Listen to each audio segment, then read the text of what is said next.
Jeg vil gerne fortælle om, hvordan de to store alliancer, Tripelalliancen og Tripelentensten, opstod.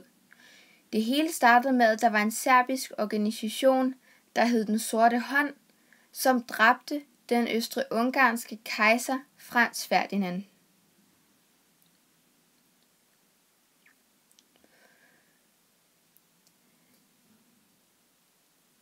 Da Østrig-Ungarn fandt ud af, at det var en serbisk organisation, der havde gjort det, blev de selvfølgelig meget sure.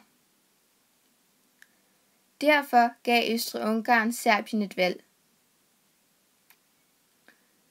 De kunne enten vælge at lukke alle deres organisationer, også Den Sorte Hånd.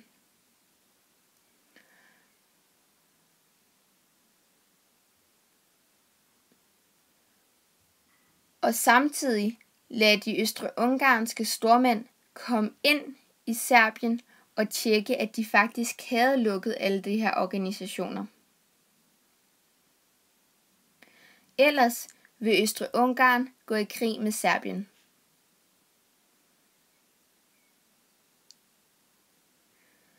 Serbien sagde, at de havde lukket alle deres organisationer, men de kunne ikke lade Østrig-Ungarn komme ind i landet og tjekke.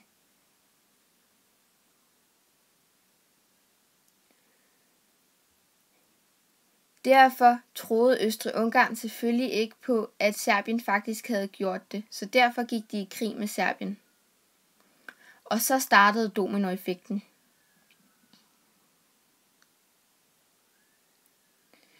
Inden 1. verdenskrig havde der været en hel masse spændinger, som havde gjort, at mange lande havde lavet en masse alliancer med hinanden, om at hvis 2 lande kom i krig, ville de hjælpe hinanden.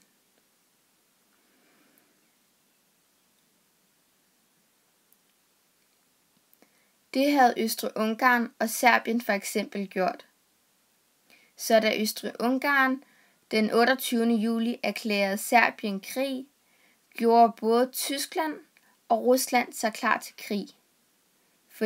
For Tyskland var Østrig-Ungarns allierede, og Serbien var Ruslands allierede.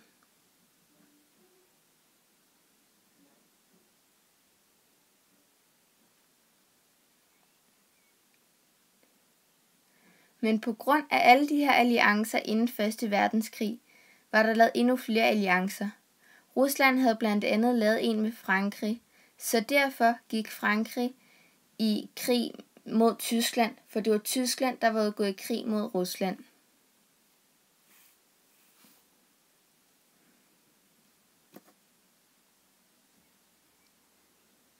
Tyskland fik en idé om at erobre Belgien for at komme ind i Frankrig og derefter erobre Frankrig. Så da de tyske tropper stormede ind gennem Belgien, blev Belgien selvfølgelig meget sure på Tyskland. Derfor indgik de i den alliance, der var mod Tyskland. Men igen, på grund af alle de her spændinger, var der lavet endnu flere alliancer. Og Belgien, som nu var kommet i krig sammen med den alliance, der var mod Tyskland, havde lavet en alliance med England. Så derfor gik England ind i samme alliance mod Tyskland.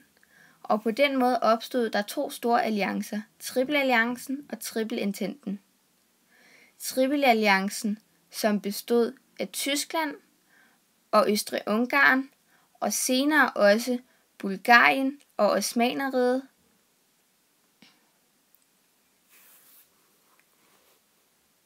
Og den anden store organisation, Tripelentensten,